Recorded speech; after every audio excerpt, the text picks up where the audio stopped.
Salut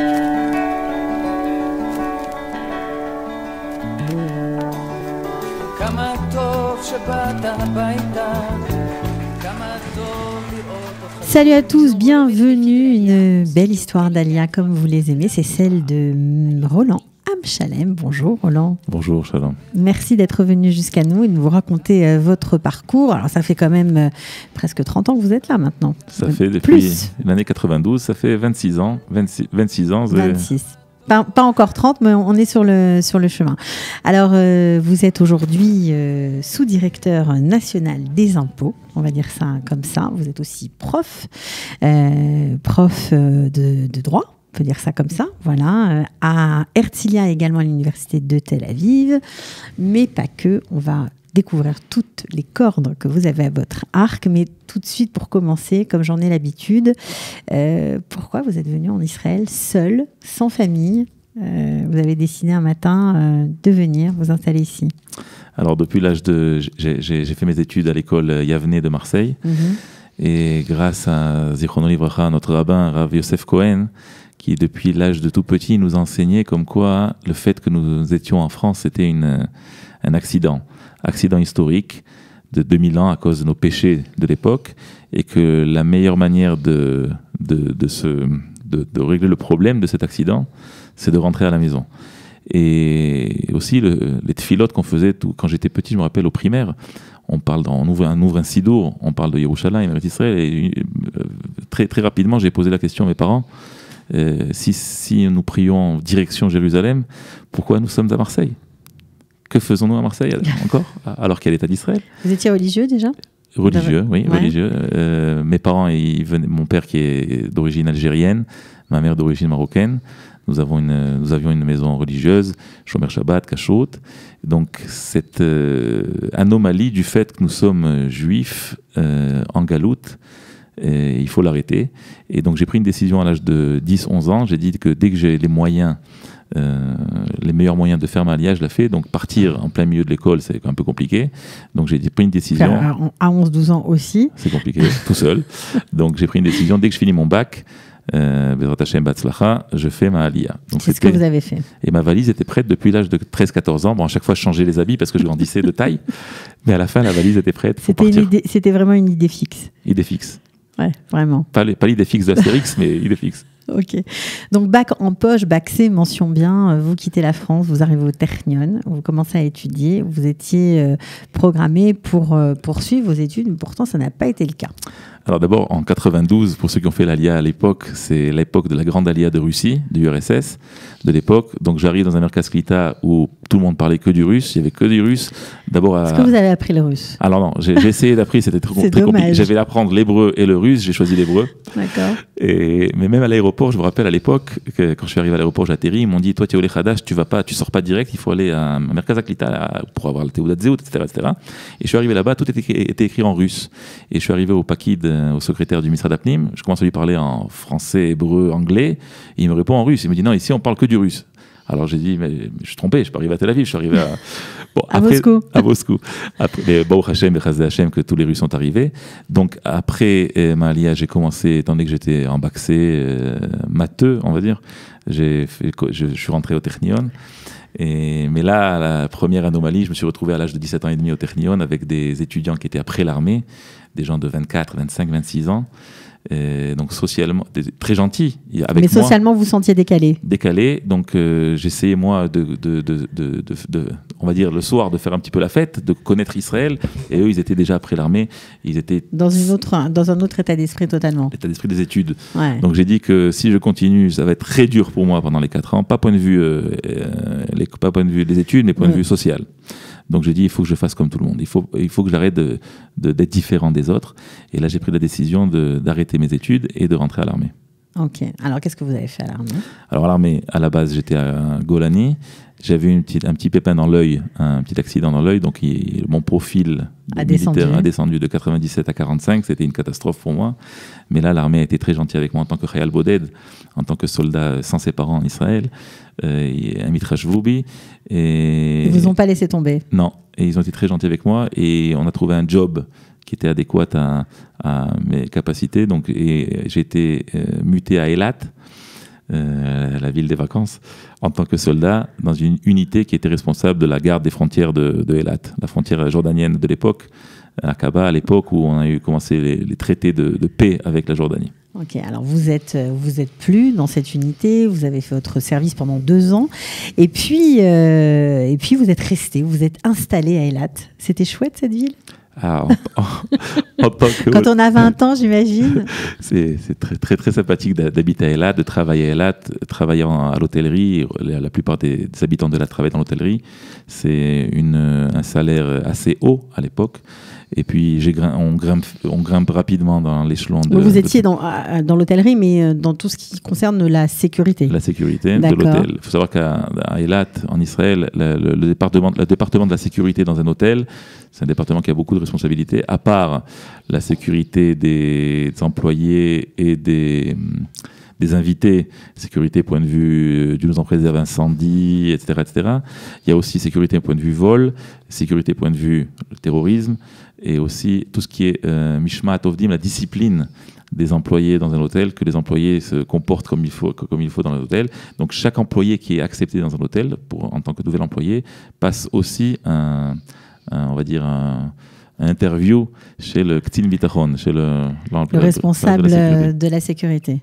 Ok, d'accord. Donc, on imagine que vous avez apprécié cette vie-là. Donc, le Ternion, c'était oublié. Oubliez le Ternion, oubliez les mathématiques pour l'instant. Bon, ça vous a permis de rencontrer votre femme. J'ai rencontré ma femme qui travaillait à l'époque aussi à l'hôtel. Et puis, on a pris une décision je crois, en l'année 99 ou 2000 de quitter Eilat. De quitter la vie des vacances. Et prendre une décision on est revenu sur le centre du pays. Ma femme était à la base de Holon, ses parents habitaient là-bas. Donc on a déménagé de Eilat, habité à Holon, et là j'ai commencé mes études. Alors, d'autres études complètement différentes. Comment vous avez choisi parce que c'est pas évident quand on est après l'armée, jeune, même si on est bon en maths, on ne sait pas forcément se diriger. Alors, comment vous avez fait votre choix? Alors, c'est une anecdote assez pas banale, on va dire. Et ma femme me dit, alors, qu'est-ce que tu veux faire comme étude? J'ai dit, je vais ouvrir le journal et je vais voir ce qu'on me propose. et là, j'ai vu une annonce. C'est pas mal comme démarche. Je ne sais pas si aujourd'hui, c'est encore publié dans les journaux à l'époque, aujourd'hui dans l'ère Internet. Mais à l'époque, il y avait des journaux, il n'y avait pas encore Internet. Et j'ouvre le journal et je vois une annonce d'une école avant expert comptable, une école de comptabilité. Donc, ce qui s'appelle ici un Alat Reshbonot Sugechat Sugstein. De comptable, 6 mois d'études à peu près 6 mois d'études pour avoir un diplôme de comptable. J'ai dit, je ne sais pas c'est quoi la comptabilité. Mon grand-père, Zichrono Livracha, était expert comptable au Maroc. Je dis, va savoir si ça se trouve, c'est pour moi. C'est pour moi. Et j'ai commencé mes études de comptabilité. Ça m'a plu, l'idée m'a plu. Et là, après vous avez poursuivi en expert comptable. Donc, vous avez fini expertise comptable avec brio, parce que vous avez été reçu médaille de bronze, comme on dit, au concours. C'est un concours national, le concours d'expertise comptable. Exact, concours national. Voilà. Alors, vous êtes bien évidemment... Alors, vous avez réussi vos études, mais il faut quand même, puisque vous étiez marié, il faut quand même travailler. Il faut subvenir à ses besoins, c'est pas évident. Donc, comment vous êtes rentré aux impôts? Alors, d'abord, en tant qu'étudiant, au tout début, je travaillais en tant que secrétaire à la banque, à une certaine banque à Tel Aviv. Et après, j'ai vu le journal, une ODA, une annonce, concours pour rentrer aux impôts. Donc, il fallait amener son français, c'est diplôme, une candidature, un CV. Donc, il y a eu plusieurs entretiens, avec examens, etc., etc. Et à la fin du compte, qu'après quelques mois, j'ai reçu une lettre comme quoi j'étais accepté. Donc, c'était quoi? C'était un job d'étudiant? Non, un job. Un job. Mais Okay. En général, ils recherchaient des experts comptables déjà après le diplôme. Et moi, j'ai réussi comme ça, malgré le fait que j'étais encore étudiant. Donc, vous travaillez, vous avez pris le job la journée et vous continuez vos études le soir. Pas évident. Est-ce que vous conseilleriez à des jeunes qui sont là en Israël depuis pas très longtemps, ou peut-être depuis une dizaine d'années, de rentrer dans la fonction publique? Bien sûr. On réussit en tant que fonctionnaire en Israël de réaliser 2 rêves. 1, le rêve de la Aliyah. 2, le rêve de la construction du pays. C'est-à-dire que je me rappelle, moi, quand j'étais au Lechadash, je regardais la plupart des Olim Khadashim, quand on voit autour de nous, on se dit pourquoi c'est comme ça, pourquoi c'est pas comme ça. On voit des choses quand il y a des anomalies qui nous gênent. Et en rentrant en tant que fonctionnaire, on peut beaucoup plus facilement réparer ces anomalies. Changer les choses. Changer les choses. Vous avez eu l'impression dans votre fonction, au sein de vos fonctions, d'avoir changé un peu la société israélienne? Oui. À chaque réunion que j'ai avec mes employés ou avec des gens qui viennent de l'extérieur, des experts comptables, des avocats, etc., d'abord amener à cette réunion les notions, nous qu'on a grandi, les notions de françaises, entre guillemets, bon, qui ne sont pas françaises, de Nimous, de Tarbout, de culture, de politesse, et du fait comme quoi, si on voit des choses qui sont barétikoun, qu'il faut réparer, il faut arrêter de dire c'est pas bien. Il faut nous les réparer. Nous avons la force, nous, en tant qu'Am Israël, de réparer ce qui est réparable. Et je peux dire, à mon niveau, à moi, Ania Katan, Vechazde Hashem, que là où j'essaye de réparer, Akadosh Baruch Hu m'aide à réparer à plusieurs niveaux. Alors, vous avez grimpé les échelons au fur et à mesure du temps passé. Vous êtes contrôleur fiscal, ensuite responsable des contrôleurs fiscaux, puis sous-directeur régional dans une ville, à Haïfa, et puis sous-directeur national depuis 2 ans. Ça vous plaît, votre job aujourd'hui? Ça me plaît beaucoup. Qu'est-ce que vous préférez faire?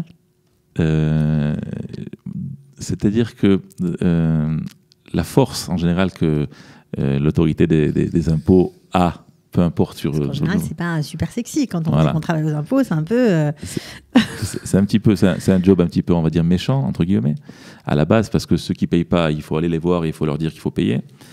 Mais donc il y a une force, et aussi on a beaucoup, un contrôleur fiscal en Israël, il a beaucoup de sambrouyot, il a beaucoup de koach. Il a un koach immense qui peut, s'il s'oublie, entre guillemets, il peut faire du mal, même si c'est sans faire exprès, faire du mal à autrui. Donc, expliquer aussi à nos employés, à nous, en Israël, l'importance comme quoi nous avons en face de nous des gens qui, des fois, ils font des erreurs des fois immenses. Ils n'ont pas payé leur impôt comme il faut, mais toujours avoir la dimension humaine envers ces personnes-là. D'un côté, que la loi ne soit pas transgressée, parce que si chacun fait ce qu'il veut, alors on n'aura plus de budget à l'État d'Israël. Mais d'un autre côté aussi, avoir cette mida de rachamim quand il faut l'avoir. Alors depuis 10 ans, vous êtes prof aussi à la fac. Pourquoi avoir rajouté cette corde à votre arc ? C'était l'enseignement, c'était une vocation quelque part ou pas ? Non, c'était pas une vocation. Quand j'étais étudiant, dans plusieurs cours, je me suis rendu compte que le prof, c'était pas apparemment un très très bon prof. Il y a beaucoup d'élèves qui comprenaient pas. Ils venaient me voir à la récréation, à la fin du cours, explique-nous. Alors je leur expliquais ce que le prof expliquait et ils se sont rendus compte petit à petit qu'il valait mieux venir me voir à moi. Passer direct. Vous, c'était plus efficace. Et là, en tant qu'étudiant déjà en 2e année, le directeur de la faculté là où j'étais élève est venu me voir. Il m'a dit, écoute, les étudiants, ils veulent apprendre chez toi. J'ai dit, oui, mais je suis étudiant moi aussi, donc comment on fait ? Et ben, il m'a dit, tu vas commencer en tant que métarguel, en tant que aide prof, et petit à petit tu prendras ta place. Et c'est comme ça que c'est arrivé. Donc ça venait à la base pas d'une vocation, mais d'une volonté d'aider ceux qui comprenaient pas. Et il y en a beaucoup qui comprennent pas. Des fois c'est à cause d'eux, des fois c'est à cause du prof. Donc essayez de faire d'aider. Donc apparemment ça vous a plu puisque vous continuez malgré toutes vos activités.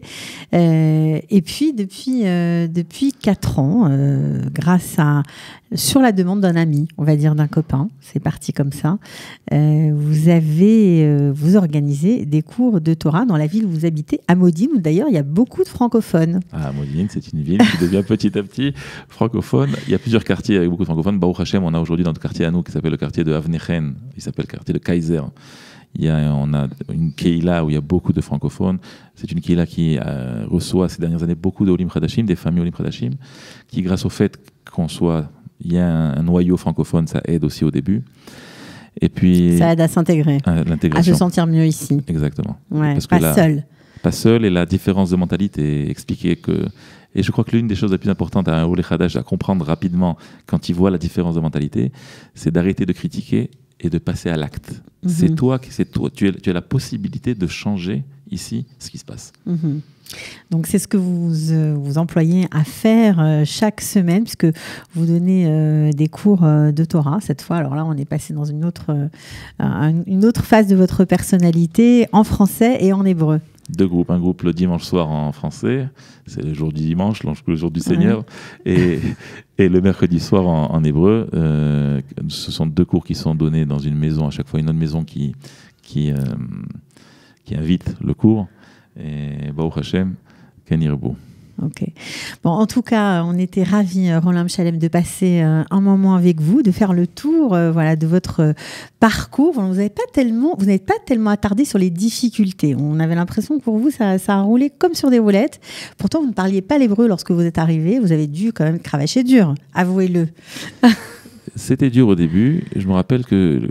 L'armée, ça vous a sûrement aidé, peut-être. L'armée, ça m'a aidé beaucoup. Ouais. J'ai appris l'hébreu de la rue, entre guillemets. Et j'ai acheté rapidement, j'ai dit j'achète un journal. À l'époque, il n'y avait pas encore d'Internet. J'ai acheté un journal, à l'époque c'était Idiot Haronot. Et j'ai acheté le journal, je comprenais la moitié de ce que je lisais, mais je dis petit à petit, je vais essayer de compléter, quand je lis un article, les mots que je ne comprends pas, selon ma compréhension de l'article en lui-même, d'essayer de compléter. Donc c'était un effort à faire. Un effort que vous avez fait et qui vous a aidé sur tout votre parcours. On peut dire ça comme ça. Ben voilà, un exemple à suivre. On espère que d'autres suivront. Et puis, vous avez appelé à rentrer dans l'administration fiscale ou autre. Pourquoi pas? Peut-être que vous allez faire naître vous aussi des vocations. Merci beaucoup, Roland Shalem. À très bientôt. Merci beaucoup. C'est l'occasion à moi de dire merci officiellement à Kadosh Baruch Hu pour toute son aide pendant ces 26 dernières années. Ben voilà, en plus, c'est un joli chiffre. Donc, c'est la boucle est bouclée. On va dire ça comme ça. À bientôt. À bientôt. Au revoir.